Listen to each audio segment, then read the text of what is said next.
मेरे इस चैनल को देखने वाले सुनने वाले दर्शक और श्रोताओं को मेरा सादर नमस्कार।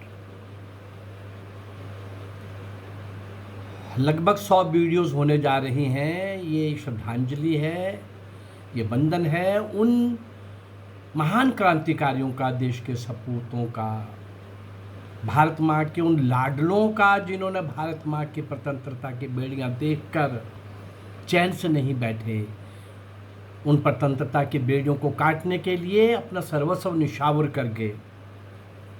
और ऐसे महान क्रांतिकारी जिनको इतिहास में कहीं स्थान नहीं मिला, कहीं उनकी चर्चा नहीं। और बताया क्या गया, एक पार्टी और दो लोगों ने देश की स्वतंत्रता लेके दी है। पार्टी वो जो एक अंग्रेज ने शुरू की, पार्टी वो जो अंग्रेजों के सामने जाकर के याचना करती थी, फरियाद करती थी, भिक्षा मांगती थी। अंग्रेज खुश हो जाते थे 10 में से एक आध डिमांड मान के, आधी अधूरी मांग के, बाकी वापिस लौटा करके, कईयों को पदवियाँ दे करके, कईयों को इनाम दे के, कुछ लोगों को वो इस्टेब्लिश कर रहे थे, स्पॉन्सर कर रहे थे। गांधी उनको सूट करता था और नेहरू का बाप तक भी स्पॉन्सर्ड थे। पूरा का पूरा इतिहास अगर आप जानोगे, पढ़ोगे, मैं बहुत कम बोल रहा हूँ, बड़ा कष्ट होगा, बहुत पीड़ा होगी।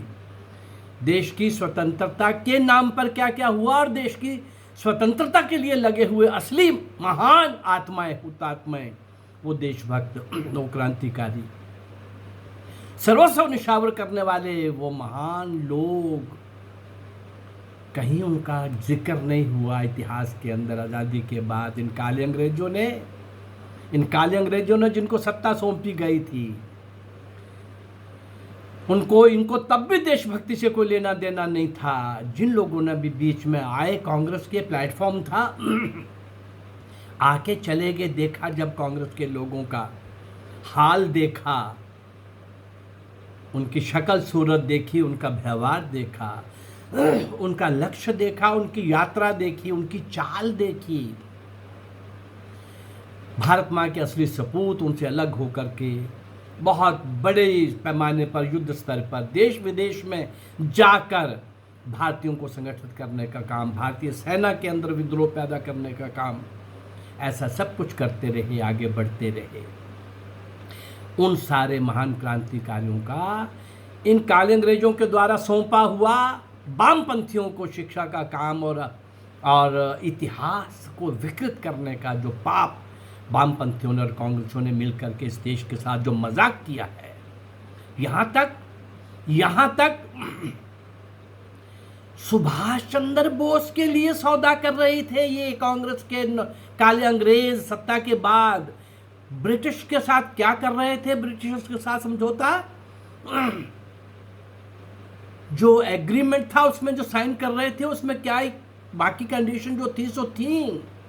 एक एक करके सामने लाता रहूंगा, पर एक बहुत बड़ा पाप, वो क्या, सुभाष जिंदा या मुर्दा जब भी मिलेगा, हम ब्रिटिश वालों आपको सौंपेंगे, कर लेना उसका जो करना है। वो महान सपूत, क्रांतिकारियों के शिखर पर बैठा हुआ वो महापुरुष,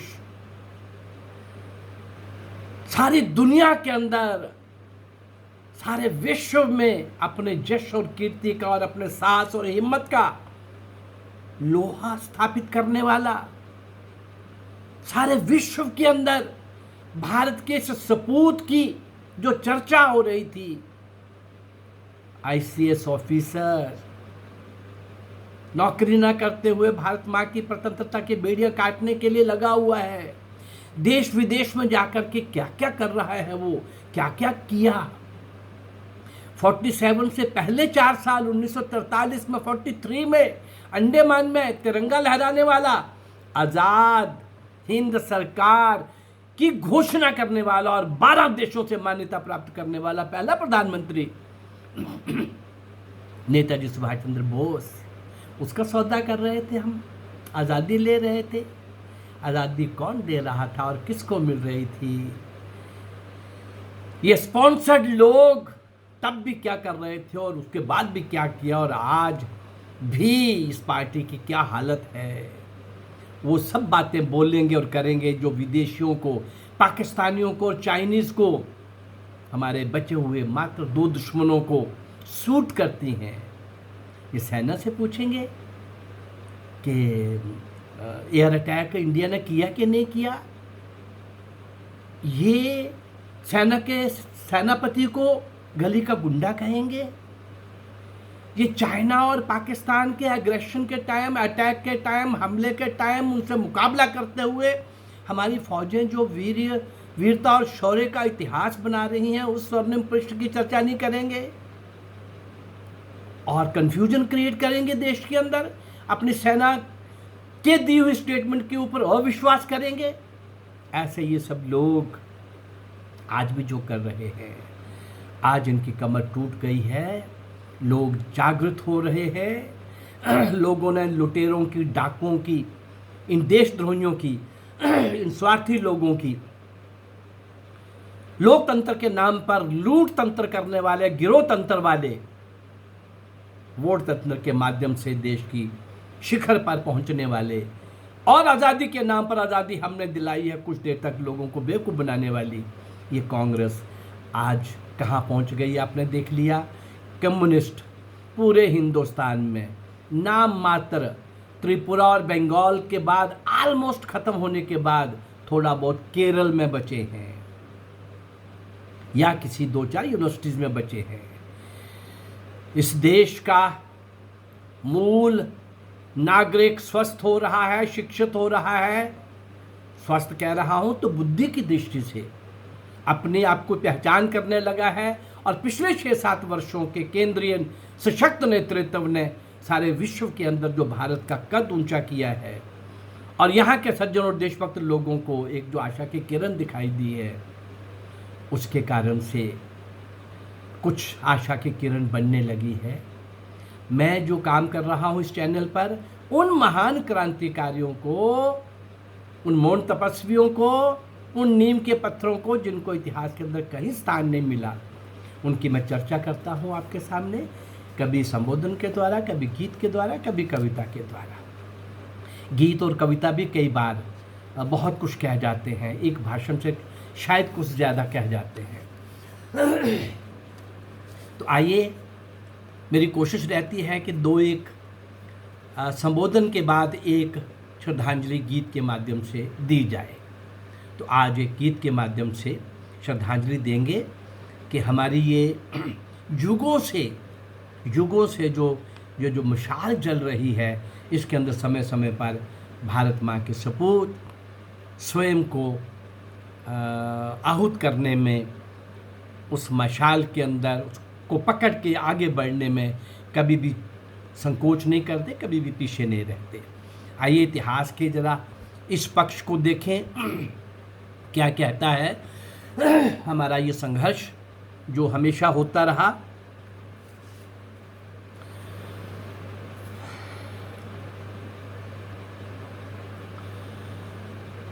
जल रही युगों से जो शहीद की समाधि पर, जल रही युगों से जो शहीद की समाधि पर, ना बुझ सकी, ना मिट सकी, ना बुझ सकी, ना मिट सकी, ये देश की मशाल है।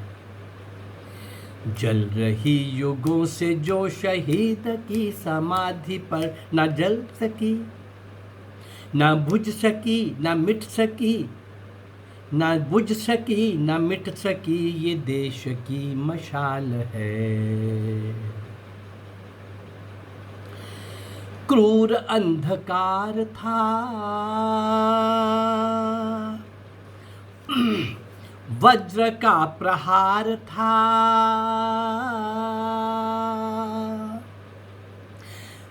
रुद्र के विनाश में, घोर अट्टहास में, हरास में, विकास में, क्रुद्ध मृत्यु पाश में, खिल रही जो राह पर, कंटकों की शाह पर,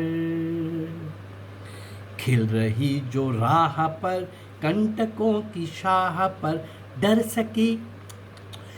सकी न कंप सकी ये दिव्य दीप ज्वाल है। डर सकी न कंप सकी ये दिव्य दीप ज्वाल है।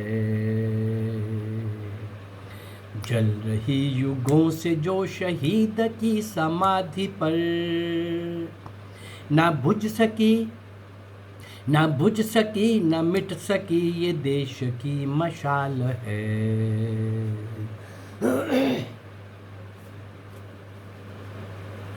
सो रहा शहीद है ये अनंत नींद है।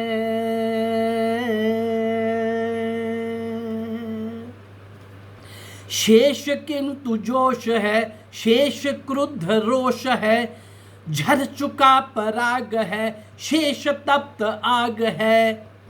भग्न सी समाधि पर क्षुब्ध शेष राख पर, भग्न सी समाधि पर क्षुब्ध शेष राख पर, ये शहीद के विशुद्ध रक्त का उबाल है। ये शहीद के विशुद्ध रक्त का उबाल है। जल रही युगों से जो शहीद की समाधि पर, ना बुझ सकी ना मिट सकी, ना बुझ सकी ना मिट सकी ये देश की मशाल है। एक राष्ट्र भावना,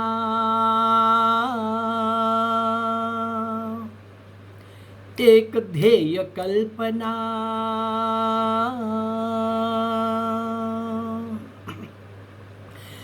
मौन मूक वंदना, राष्ट्र की उपासना, एकमात्र साधना, एकमेव अर्चना।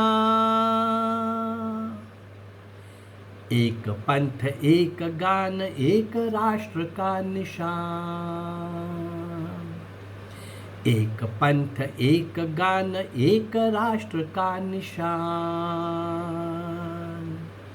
आज एक भाव क्षुद्र दीप का सवाल है। आज एक भाव क्षुद्र दीप का सवाल है। चल रही युगों से जो शहीद की समाधि पर, ना बुझ सकी ना मिट सकी, ना बुझ सकी ना मिट सकी ये देश की मशाल है।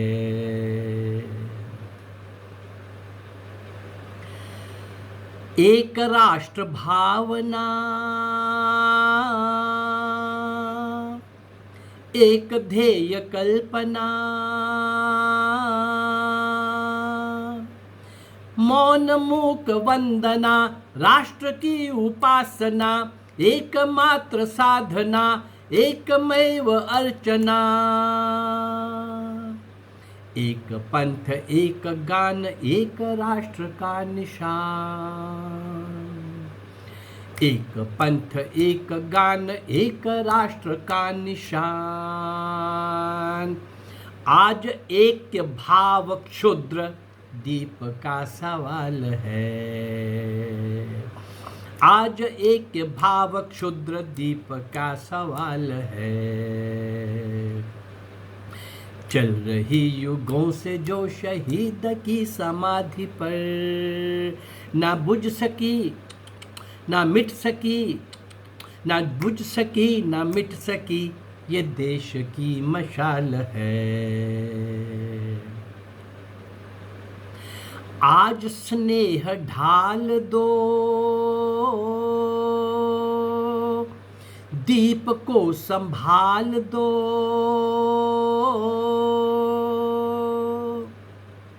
धर्म कर्म त्याग से, प्राण के पराग से, बुद्धि युक्ति शक्ति से, एक राष्ट्र भक्ति से। एक दीप से अनेक राष्ट्र दीप बाल दो।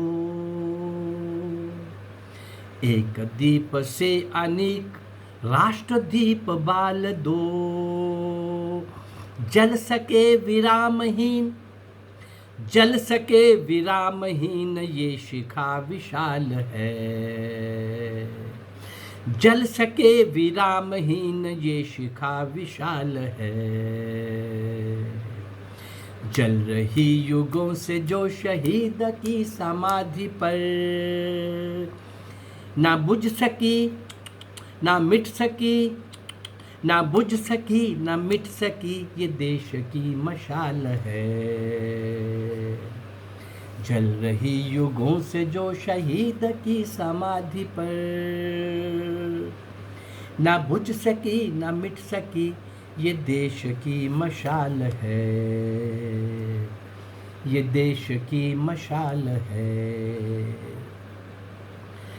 भारत भूमि पर आने वाले विदेशी विधर्मी लुटेरे आज से नहीं, हून शख्स से लेकर अंग्रेजों तक, मुगल, पठान, तुर्क, अफगान, फ्रेंच, डच, इंग्लिश, हून शख्स बहुत लोग इस विश्व गुरु भारत में, सोने की चिड़िया भारत में आते गए। कुछ लोग यहाँ डाइजेस्ट हो गए, कुछ लोगों ने अपने आप को यहाँ से तालमेल बिठा के एक रस हो गए। अधिकांश लोग किसी और भावना से आए और उसी भावना से आज तक वो यहाँ रह रहे हैं। ना वो भावना बदल रहे हैं, ना उनके षड्यंत्र कम हो रहे हैं। बहुत ही भयानक षड्यंत्र और भयानक योजनाएं लेकर के चले हुए वो लोग भारत को कई बार कई हिस्सों में काट चुके हैं। इस बचे हुए भारत को विदेशी ताकतें अभी भी बदले की तरह नजर अजमाए बैठी हैं छीनने के लिए। उसके लिए इस भारत के पुत्र रूप समाज को, अनादिकाल से रह रहे समाज को जागरूक होना पड़ेगा। उसको अपने घर की रक्षा के लिए खुद रक्षक बनना पड़ेगा। जिनको हम रक्षक माना करते थे या हो सकते थे, कहीं ना कहीं वो भक्षक बन गए, या किन्हीं कारणों से वो अपने स्वार्थ की सीमाओं के अंदर बंद हो गए। समय समय पर जिन लोगों को अपना दायित्व निभाना चाहिए था, क्रांति की ज्वाला तो जलती रही। उस महायज्ञ के अंदर आहूत को होने वाले सपूत तो पैदा होते रहे। उसके कारण से देश आज बच गया जितना भी बचा। लेकिन क्या हम 10, 20, 50 साल के बाद, 100 साल के बाद इसका अंग कटवाएंगे और सोचेंगे कोई बात नहीं, अभी कुछ तो बचा है, कुछ तो बचा है। ये जानने वाले लोग, समझने वाले लोग, सोचने वाले लोग, कल अफगानिस्तान गया है भाई, ये ब्रह्म देश कल गया है, अभी कोई 100 साल नहीं हुए। कश्मीर तो बिल्कुल कल की बात है, जम्मू भी चला जाता। केरल के कुछ जिले और बंगाल के कुछ जिले और यूपी के कुछ जिले क्या क्या कर रहे थे, अभी भी कर रहे हैं। परंतु केंद्र के सशक्त नेतृत्व के सामने अब उनकी शायद उतनी नहीं चल रही, पर वो बैठे नहीं है, खामोश नहीं है। वो अपने षड्यंत्रों में लिप्त हैं, संलग्न हैं। अपने घर की रक्षा को अगर हम नहीं करेंगे, इसकी रक्षा हम नहीं करेंगे, तो कोई पड़ोसी नहीं करेगा भाई। इसलिए ज़रूरी है मेरा ये चैनल भूतकाल के इतिहास के उन स्वर्णिम पृष्ठों को जो क्रांतिकारियों ने अपने खून की लेखनी से लिखे, जो हमें पढ़ने चाहिए थे इस जनरेशन को, लेकिन कहीं इतिहास में पढ़ाए नहीं गए। मेरी कोशिश है कि इतिहास के उन पन्नों को आपके सामने लाने का प्रयास कर रहा हूँ। अगर ये मेरा प्रयास आपको अच्छा लग रहा है तो आप मेरे इस चैनल को लाइक करिए, सब्सक्राइब करिए और शेयर करिए। नमस्कार, जय भारत, धन्यवाद।